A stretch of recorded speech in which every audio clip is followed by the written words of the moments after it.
시청자 여러분 안녕하십니까? VOA 뉴스투데이 시작합니다.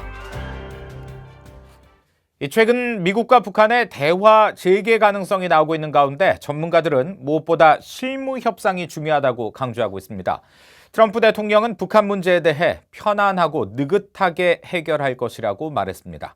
함지하 기자가 보도합니다. 최근 도널드 트럼프 대통령은 3차 미북 정상회담을 기대한다고 발언한 뒤 북한 김정은 위원장이 친서를 보낸 사실을 공개했습니다. 미북 당국자들을 중심으로는 미북 간 대화 재개와 관련한 발언들이 이어지고 있습니다. 열세는 김정은이 쥐고 있으며 정상회담은 언제든 가능하다는 존 볼튼 백악관 국가안보보좌관의 발언 이후 국무부에서는 북한과의 실무 협상을 강조하고 있습니다. Here at the State Department, we are ready and willing to continue engagement on working level negotiations with the North Koreans. And we would like to, of course, continue to discuss with our counterparts how to make progress toward the commitments that were made 1 year ago. 북한과 실무 차원에서 연락을 취하고 있느냐는 기자들의 추가 질문에 대해서는 미국은 1년 전 약속이 결실을 맺기 희망하고 있으며 실무 차원의 준비가 분명히 돼 있다면서 거듭 실무 회담을 강조했습니다. 전문가들은 대화 진전을 위한 실무 협상을 강조하고 있습니다. 스콧 스나이더 미 외교협회 선임연구원은 미북 두 나라가 실무 차원에서 미리 준비하지 않는다면 하노이 때처럼 장애물에 부딪힐 것이라고 말했습니다. 조셉 디트라니 전 육자회담 차석 대표도 대화는 실무 차원에서의 협상을 통해 재개될 것이라면서 실무 차원이 합의한 로드맵과 시간표를 기념하기 위한 트럼프 대통령과 김정은 위원장의 3차 정상회담이 뒤따라야 한다고 말했습니다. 마크 토콜라 전 주한 대사대리 역시 의미 있는 비핵화 합의는 실무진과 전문가들을 통한 심도 있는 협상에서 나온다고 전제하고 양측이 핵신고서와 검증, 시간표 등 구체적인 사안에 대해 합의할 수 있는 실무 협상 재개에 초점을 맞출 것이라고 밝혔습니다. 하지만 브루스 클링너 미 헤리티지 재단 선임 연구원은 북한은 실무 회담을 원치 않는 상황이라고 분석했습니다. Flowery rhetorical letters, aren't necessarily a sign of progress. If North Korea really wanted to have progress, they'd, accept working level meetings. 이런 가운데 트럼프 대통령은 14일 폭스뉴스와의 인터뷰를 통해 북한과 서두를 것이 없으며 편안하고 느긋하게 해나갈 것이라고 말했습니다. 또 대북 제재에 대해서는 모두가 제재 위반을 시도한다면서 제재는 북한에 심각한 타격을 주고 있고 미국은 제재를 계속 부과하고 있다고 강조했습니다. VOA 뉴스 함지하입니다.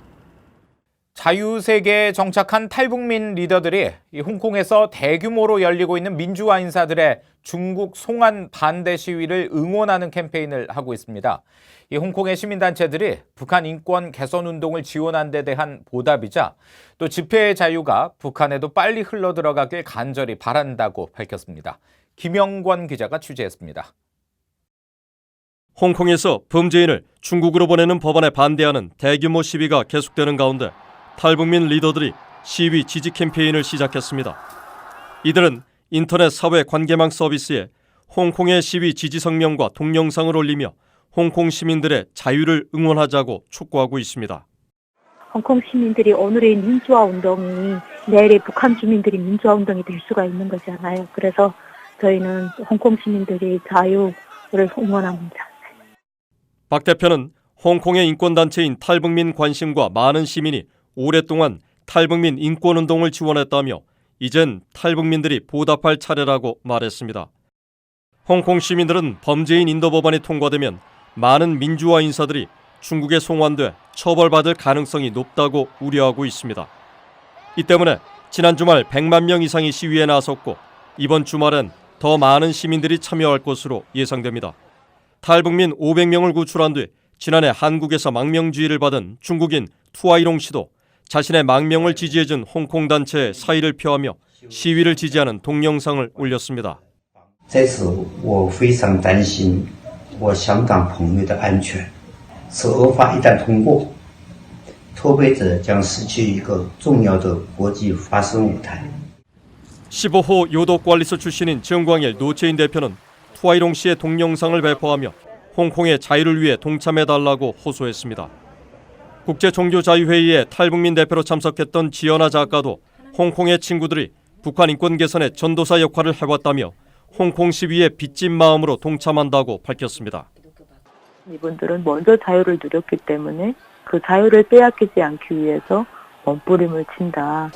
정말 북한도 정말 빨리 이런 날이 왔으면 좋겠는데 세계인권선언 20조는 모든 사람은 평화적인 집회와 결사의 자유를 누릴 권리가 있다고 명시하고 있습니다.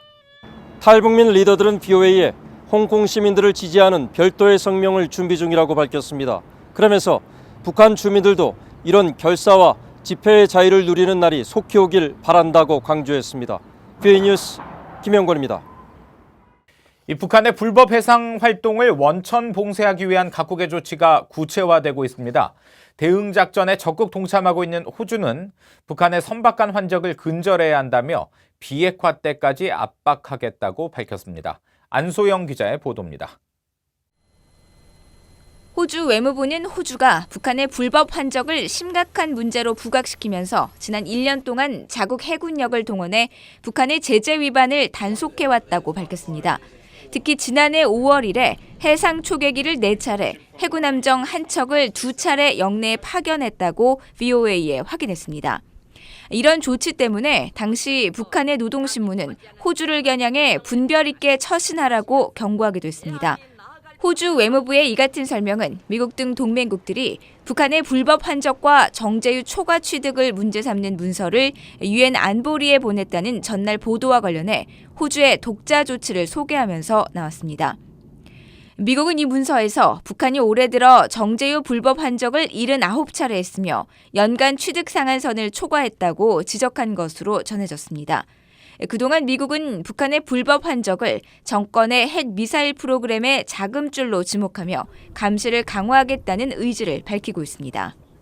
Whether it's coal and petroleum products or luxury goods getting to Chairman Kim's regime, it doesn't go to the people of North Korea. It goes to the regime and in turn goes to his nuclear program and his missile programs. 이와 관련해 호주 외무부는 호주는 북한의 국제제재 회피 시도를 감시하고 저지하기 위해 파트너 국가들과 협력하고 있다고 설명했습니다. 또 호주는 북한이 완전하고 검증 가능하며 되돌릴 수 없는 비핵화를 향한 구체적인 조치를 취할 때까지 압박을 유지하는 데 전념하고 있다고 강조했습니다. 한편 익명을 요구한 유럽의 한 외교당국자는 이날 VOA에 일부 유엔 회원국이 북한의 지속적인 제재 위반에 대한 우려를 매우 직설적으로 표출하고 있다고 밝혔습니다. 미국 정부는 불법 환적 단속은 건초 더미에서 바늘을 찾는 것처럼 어려운 일이라며 국제사회의 연대와 정보 공유를 촉구하고 있습니다. VOA 뉴스 안소영입니다. 일본에서 열리는 주요 20개국 G20 정상회의를 계기로 열리는 미한 정상회담을 앞두고 마크 리퍼트 전 주한 미국 대사는 미한일 3국이 단합해야 북한이 비핵화 협상 테이블로 복귀하도록 더 많은 압박을 가할 수 있다고 지적했습니다. 최근 경직된 한일 관계는 양국이 해결해야 할 문제며 미국은 한국과 일본 사이 중재자 역할이 아닌 양국 간 협력과 대화를 촉진하는 역할을 해야 한다고 밝혔습니다. 또 교착 상태에 빠진 미북 비핵화 협상이 재개되기 위해서는 북한이 실무 협상에 복귀하도록 지속적으로 북한에 책임을 부과하는 것이 중요하다고 강조했습니다. 스페인 주재 북한 대사관 습격 사건에 가담한 혐의를 받고 있는 크리스토퍼 안 씨의 보석 재신청에 대해 미국 연방검찰이 이를 받아들여서는 안 된다고 주장했습니다. 연방검찰은 최근 LA 연방지방법원에 제출한 서류를 통해 안 씨가 주장한 특수한 상황에 대해 사실이 아니라며 도주의 우려가 있는 만큼 보석을 허용해줘서는 안 된다고 주장했습니다. 크리스토퍼 안 씨는 지난 4월 22일 체포된 뒤 구금 상태에서 스페인 송환 여부에 대한 재판을 기다리고 있으며 LA 연방지방법원은 안 씨의 보석 재심 요청에 따라 오는 18일 보석 심리를 개최합니다. 미국과 한국의 친선과 교류를 목표로 출범한 민간단체 미한우호협회가 14일 양국 국방외교 관계자와 주한미군 등 600여 명이 참석한 가운데 창설 28주년 기념 미한우호의 밤 행사를 열었습니다. 미첼 모스 주한미국 대사관 공보참사관은 축사에서 미한동맹은 한반도 평화와 번영 기반 역할을 해왔고 지역 안보 주춧돌이 되었다고 강조했습니다. 박재민 국방부 차관은 한반도 상황이 어느 때보다 역동적인 변화를 이룰 수 있었던 것은 굳건한 한미동맹이 외교적 노력을 군사적으로 뒷받침했기 때문이라며 양국군 장병들의 사의를 표했습니다. 이날 행사에서는 지하철에서 위급한 시민을 발견하고 응급조치를 취한 병사와 한국 어린이들과 영어 교육을 벌이는 공군 장교 등 주한미군 4명이 한미 우호상을 받았습니다. 이상으로 VOA 뉴스투데이 마칩니다. 함께해 주신 여러분 고맙습니다.